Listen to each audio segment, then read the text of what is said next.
So our next speaker is Kemp. He is a PhD student in the Department of Community Health Sciences, and his mentor is Dr. Hude Quan.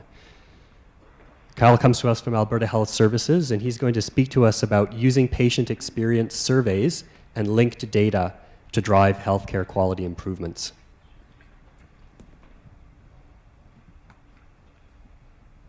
All right. Thank you very much for the opportunity to speak here today. I really appreciate the experience. In our lives, we are shaped by our experiences. We experience good things, such as the birth of a child, graduation from university. Unfortunately, they don't come without the bad experiences, the death of a loved one, or in my case, the rejection of an abstract. So in large part, we are shaped by our experiences, but our experiences can be also shaped by how we interpret them, by where we are in lives and, our position. I can think of two very vivid experiences in my own life that I'd like to share with you. I grew up in a suburb of Montreal. In the first few days of 1998, as many of you may remember, a very crippling ice storm hit the eastern Canada and northeastern United States areas. Over 3 days, Montreal received over 2 inches of freezing rain, and the damage was widespread. As you can see, the electricity grid was completely obliterated. Things like ATMs, gas pumps, you name it, were rendered completely useless. From a personal standpoint, I must have turned on over 1,000 light switches that week with nothing actually happening.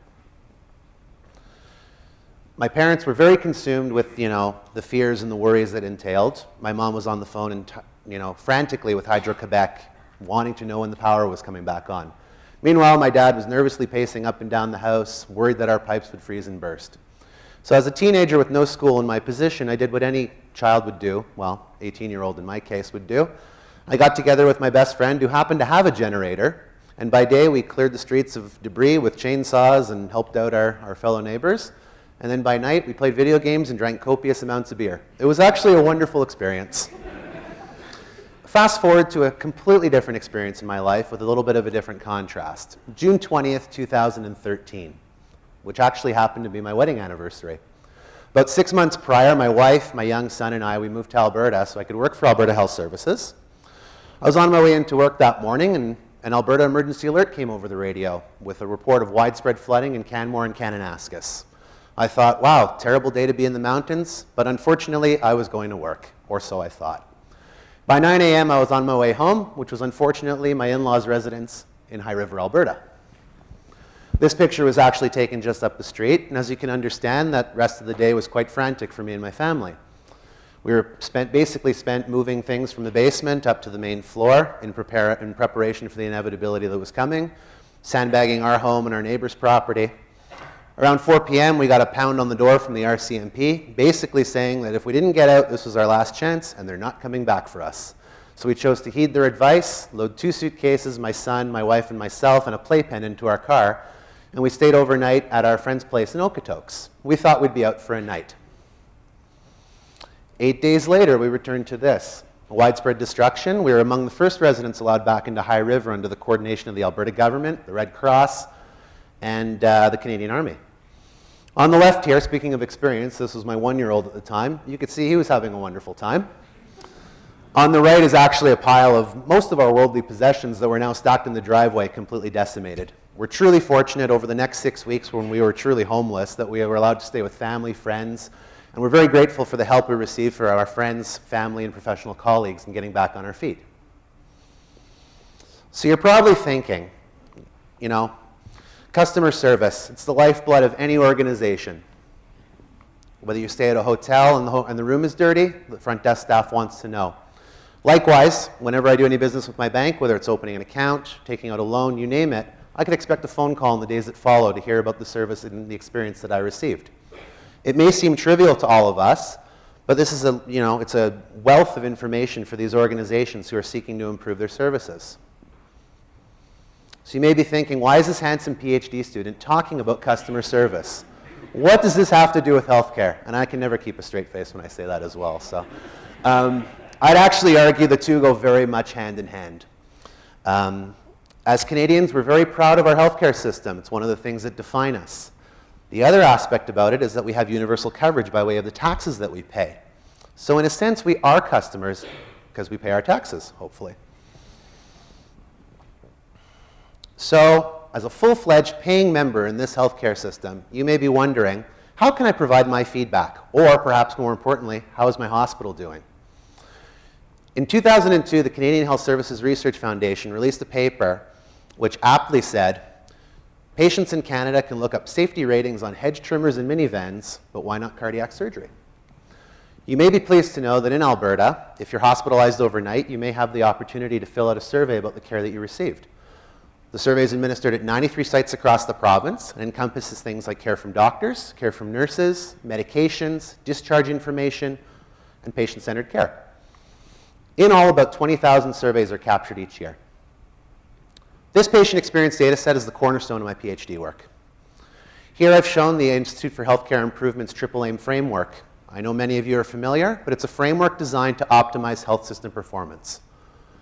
My research focuses on that lower left corner, improving the patient experience. In this aspect, I was able to publish 2 notable papers last year.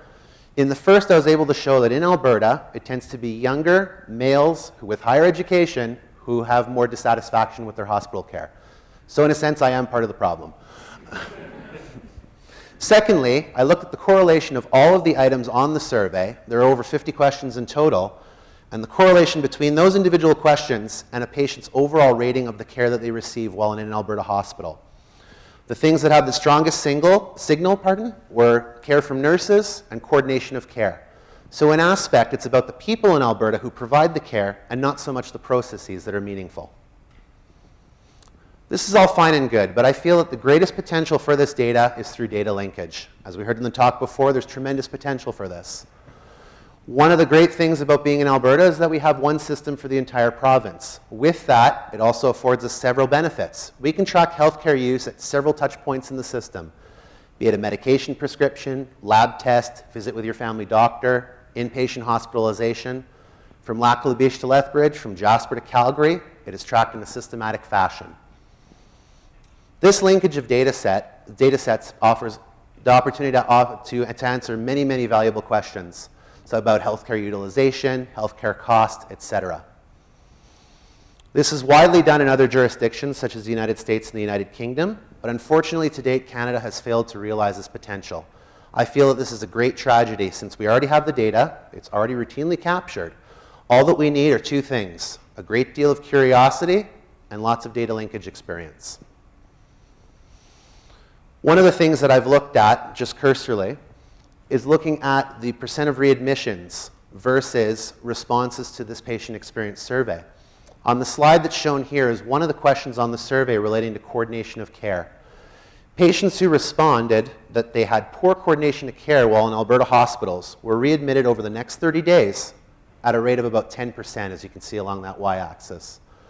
Patients who responded that they had excellent coordination of care were readmitted at half that rate, about 5%. So some food for thought right there. Other questions that have come out with some strong signals, which aren't shown here, are around discharge information. Did you receive written instructions about the signs and symptoms to watch out for once you returned home? That same relationship is coming out as well.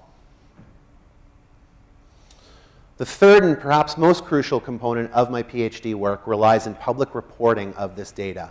To date, we only report a public fraction of it for our top 14 hospitals. This is in contrast to the United States, where it's actually mandated under the Affordable Care Act. What I've shown here is 2 of the questions from the survey. If you're a member of the public, anyone in the world actually, you can go on a website from the Centers for Medicaid and Medicare Services in the United States and look up the results for your hospitals. And I've chosen some hospitals here in Salt Lake City, so it gives you some food for thought. In this third and final portion of my PhD work, I'm going to conduct focus groups and interviews with patients to find out what the appetite is for public reporting of this data, and if so, in what format and with what frequency. I feel that the data can be a very, very valuable teaching tool for both clinicians and patients alike. It may start to spur some questions that patients may want to ask while in the care of providers. It may also show some disparity between what patients feel they're getting as part of their care and what clinicians feel as well. I thank you very much for your time today and sharing this experience with me.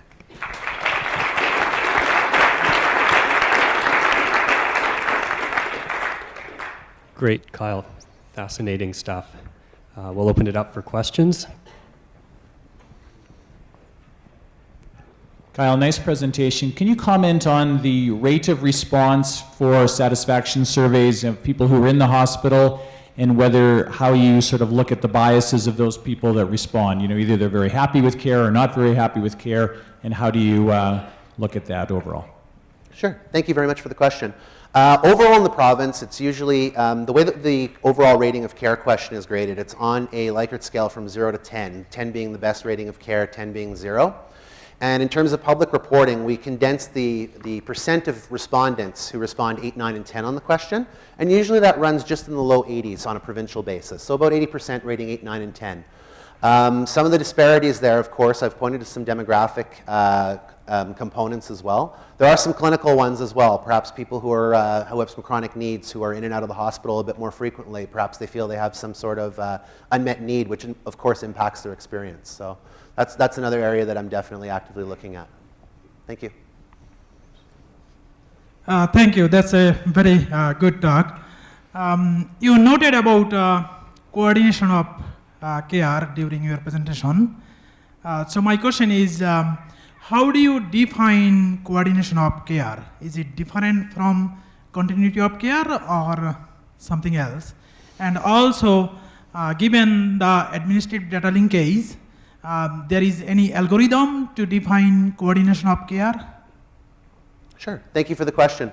At present, the coordination of care, the way that it's framed to the patient, is the coordination that occurs in between all of the healthcare professionals, so the nurses, the doctors, et cetera, all of the healthcare professionals who provide care during that visit. At present, there's no way of capturing perhaps what that means to a patient, but that is something that may come out from the focus groups. One thing I should say, all of the questions, this is the same survey that's actually used in the United States. It underwent extensive cognitive testing and focus group testing prior to release. So it is a validated instrument, of course, and it's actually used by the Agency for Healthcare Research Quality in the United States. Thank you. Thank you very much, Kyle. Thank you. Great.